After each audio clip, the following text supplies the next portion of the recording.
present practice. This video's topic is going to be on why you shouldn't take anything personally.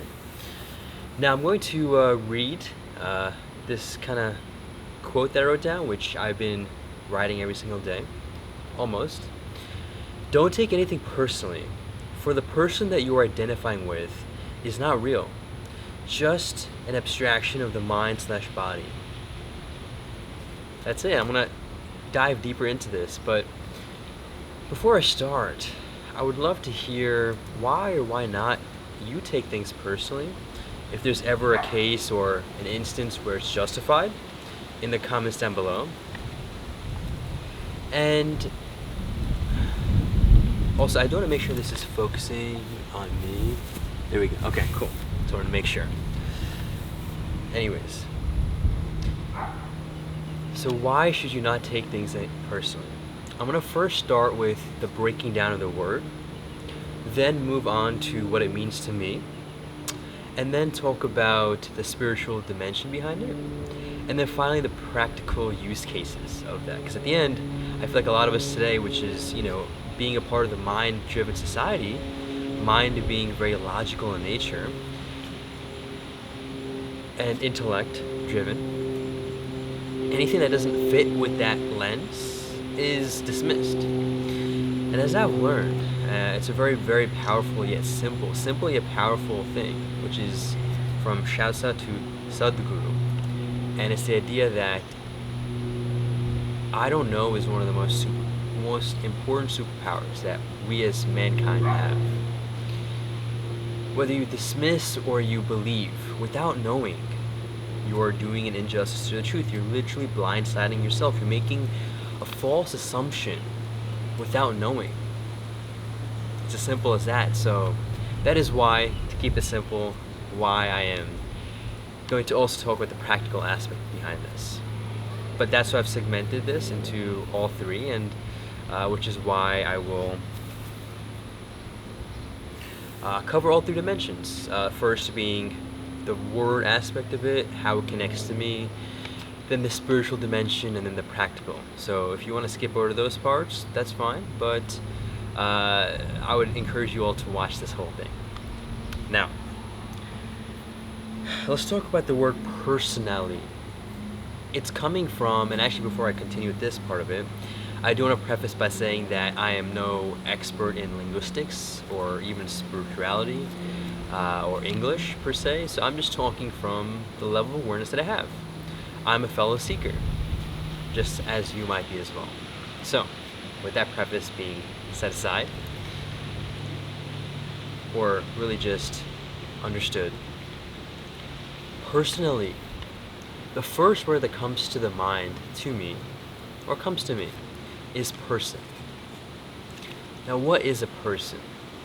You see, we tend to associate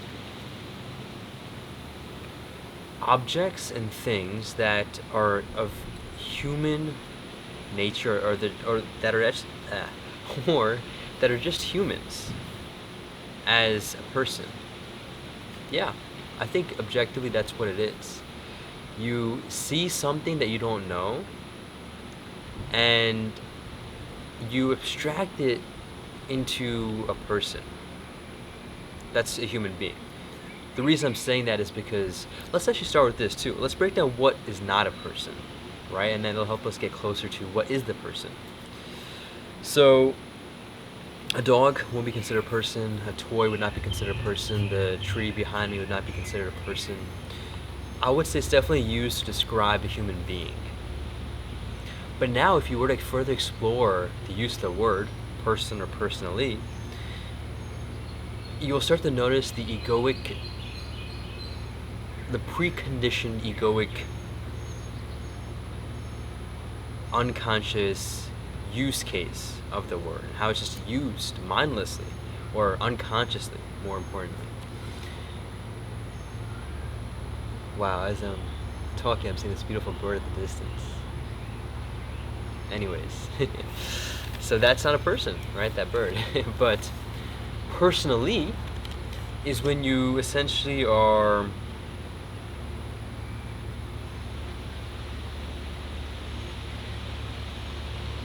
identifying with the self. So there's the I and there's a self. For instance, I like myself, I don't like myself, I love myself, I hate myself, all whatever terms, right? The point is, there's a distinction, and this is what I learned from Eckhart Tolle, so shouts out to Eckhart Tolle, which is that there's the idea that there's a distinction between I and the self. So the self is the person. Personally is when you are talking about that self, the entity. That's what that is. Hopefully that clears up what it is. Just some other, times where it's used the word, I would say, which would help understand, which would help provide more light into deepening our understanding of the word itself would be, for instance, you hear about some person. See, I just used it myself right now. You hear someone, similar word I guess, but you hear someone say, oh, what kind of person is he? What kind of person would do that?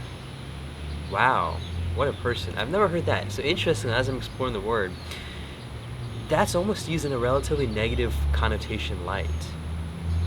What kind of person is he? Wow, there are times where you could say, wow, that is a beautiful person, but that's usually interchanged with that is a beautiful being, that's a beautiful man, and so on. But I've definitely, at least from the limited experiences I've had, and the limited awareness that I have, the person is used in a relatively negative light. Now, personally, I took this personally. Don't take this personally. Why do you always take it personally? Even that's used in a relative negative light. So it almost seems like the person personally has become of negative connotation.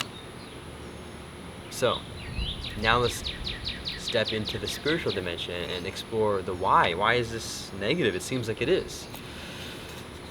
And it comes down to understanding first off what the person truly is at the spiritual core, right? What I was talking to you up until now is really just the high level, meaning general, what is a person, what does personally mean? But now diving deeper into the spiritual dimension of it, it really comes down to, and if you really sit still with it, I'm not going to say think about it, but if you really sit still with it, you will notice that it really comes down to just an abstraction, meaning it's almost like a generalized blob of the mind and body. You see, if you were to somehow just see a wandering soul without the body, you wouldn't really call that the person, would you? You might call it someone, but you wouldn't call it a person. But now if you saw a body without the soul, or the body without the mind, I know I'm using them a little interchangeably, although I do understand there is a distinction between the mind and the soul. But, at least with the level of awareness that I have, I've never seen a body without a mind. Or that would technically be an enlightened being, because there is no mind. But, just for the sake of getting the point across, if I'm talking about the vast majority, where I'm trying to really go at is, usually when you see the physical, it requires the physical being, and then it requires the emotions and the thoughts, which is what essentially fits the description of every human being almost, or most human beings at least. So where I'm going with this would be really just understanding how the person or the personally, let's go into personally, which is similar to the self that you're identifying with, really at the core is just this body. As an example would be, someone scratching you and you're and it hurts you, and they're don't take it personally, it was an accident or something. You're identifying with the body, which is why you're taking it personally. Someone says something mean about you. What is you? And this is a whole, deep path that you can go along and dive into, but someone says something mean about you, which is the self. What does that mean? They're saying something of negative quality towards the you. What is the you, though? Towards your mind? What is the mind? as I've understood, again, with the level of awareness that I have, it's really just the abstraction, or it's called the blob of thoughts and feelings. That's literally all the mind is. If anything, it's probably more thought-driven. Because I know there's this kind of new age, talk about feelings coming from the heart, if that's, an entity of its own, which maybe it is. I don't know. But it really comes down to just a blob. When I say a blob, that's what the abstraction is. Abstraction is really just, essentially, it's like, an example would be, if you were to, I just thought of this analogy. Hopefully this is making sense. But essentially, you go to the grocery store and you are looking at a huge basket of apples. And you see this label, which is apples. And let's just say there is no more apples, or you can't see the apples. But this represents all the apples. And so if you I don't know, making this up, but you tap on this sticker and the apple comes to you or something, right? The food I'm talking about. That's the abstraction. This label of the apple is an abstraction for all of the apples. So the mind is really just an abstraction, or the blob of all your thoughts. Now let's come down to why you shouldn't take that personally, at least at the even practical but also spiritual dimensions. I mean, spirituality, as I've learned, is very practical, but diving deeper into that, you see your thoughts, if anything, are honestly not even yours. Most of your thoughts, that is. They're really just reflections of the inner mirror that you have, of what is imprinted on you, the impressions that get reflected and then, essentially pass through your mouth as words, or thoughts, if you want to call it that. I mean, it really comes down to things that you learn, things that are influencing you, whether it's, words or sounds or musics or people that talk around you, the society you live in. These are all constant impressions that are made on you, constant karma is built up. That's the word I've learned to use more consciously now, after reading the book by Sadhguru himself, the Karma book. So you'll realize that literally most of the thoughts that you have are not even yours. If you truly sit still with stillness, you will come to understand how most of the thoughts that you have are not even yours. Now, this might be hypocritical, because then whatever I'm saying to you right now might not even be mine. So I'm going to be open for that possibility. But sometimes these talks can hack this pointer. So maybe even a word that's not yours is a pointer. So there's a difference between just an unconscious impression versus a conscious impression, if you want to call it that. Imprint. So anyways, hopefully this is serving as a conscious one. So, your thoughts. You're not your thoughts. That's the biggest thing you have to understand. Your thoughts will come and go. Your feelings will come and go. The mind, in a way, will come and go, because the mind is really just this abstraction or blob of thoughts.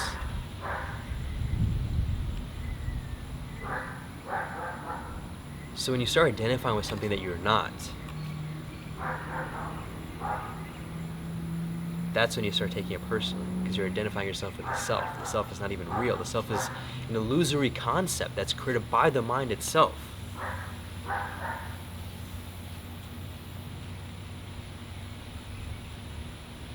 And making this more practical now and more logical in nature, again, just to shed that other dimension to this, it really comes down to realizing that your thoughts will come and go.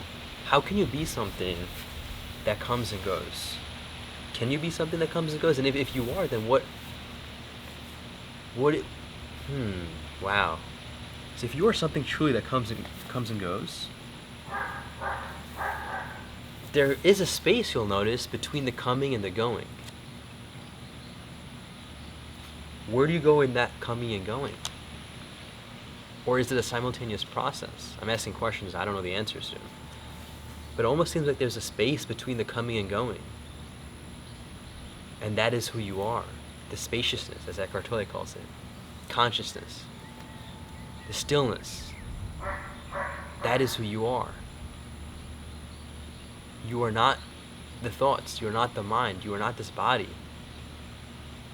So literally, the reason you shouldn't take anything personally is because you're just not those things. Why would you take it personally? I mean, again, let's make this redirected towards the logical aspect of it, which is, a random stranger comes to you and puts a pot next to you of flowers, and some other stranger comes by and says that's an ugly flower. Would you care? Probably not, at least to most of you, unless you had this very deep affinity towards flowers. But let's just say you don't. Would you care? No. But now you made that flower. You've, let's just say, grown that flower, and you spent years and years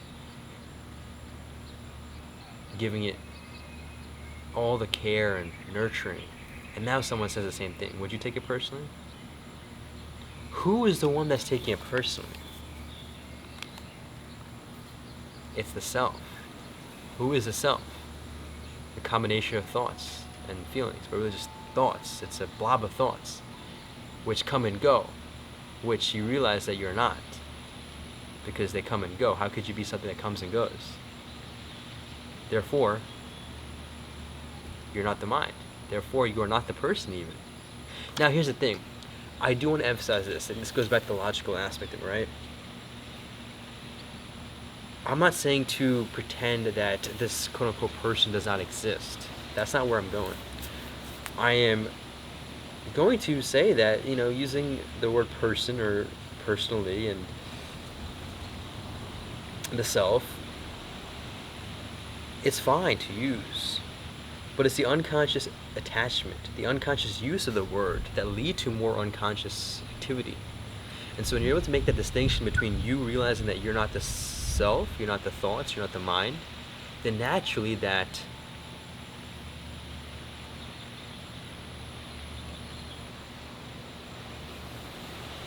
quote-unquote negative self or negative personally will just dissipate. Because literally, yes, sure, there is a self, there is a person, which is the abstraction of all the selves, but you see, that itself isn't necessarily the issue. It's your attachment to those things. That is what makes it personally. And now to make this more practical, I know I've been kind of saying that left and right, but someone you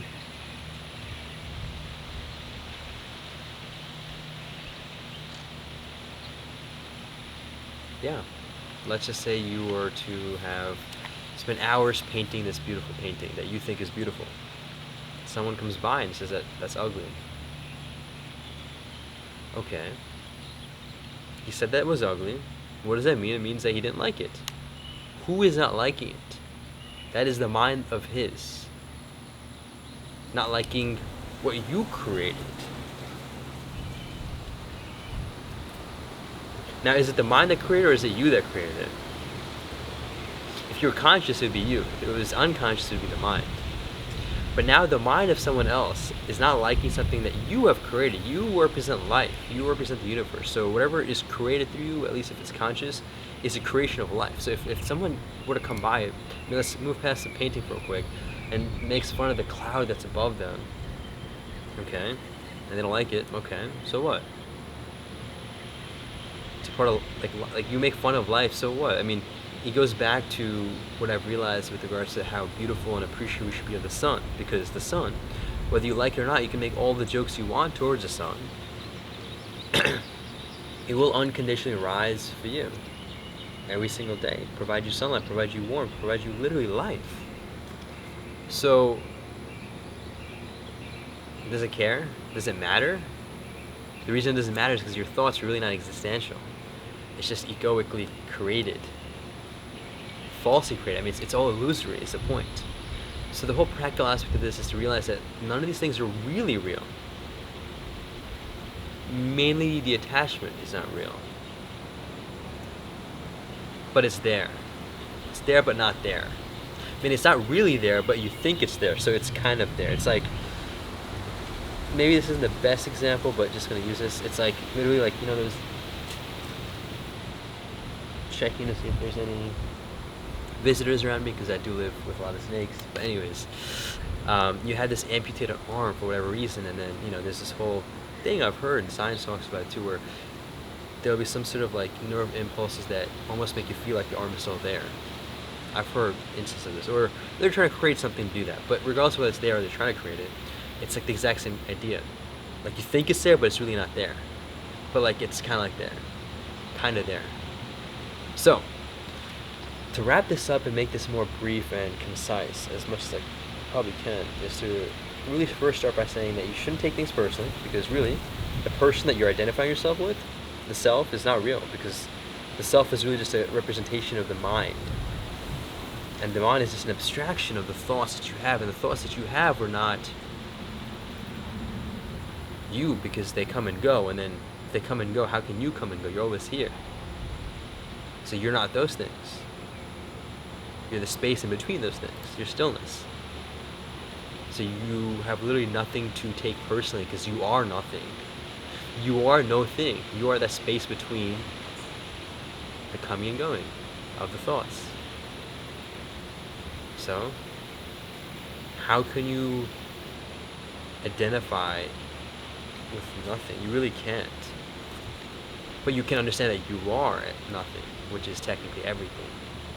No, when I'm saying nothing, it's not N-O-T-H-I-N-G, I'm saying N-O space T-H-I-N-G, which is technically in everything. Hopefully this video was able to shed some light as to why you shouldn't take things personally, and I was able to maybe make a little improvement with regards to the past couple of videos that I've been uploading with the clarity. And these are all completely raw, real, uncut. The most important part about this is that I like to keep it real, and that's why I keep it raw. So hopefully this is helpful, and would love to hear what you now feel / view with regards to taking things personally. And yeah, if you have another video topic, requests, questions, anything, comment that down below. And with that, present practice.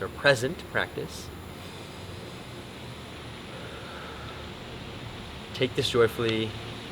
Make it a great day. Stay conscious. Ecstasy.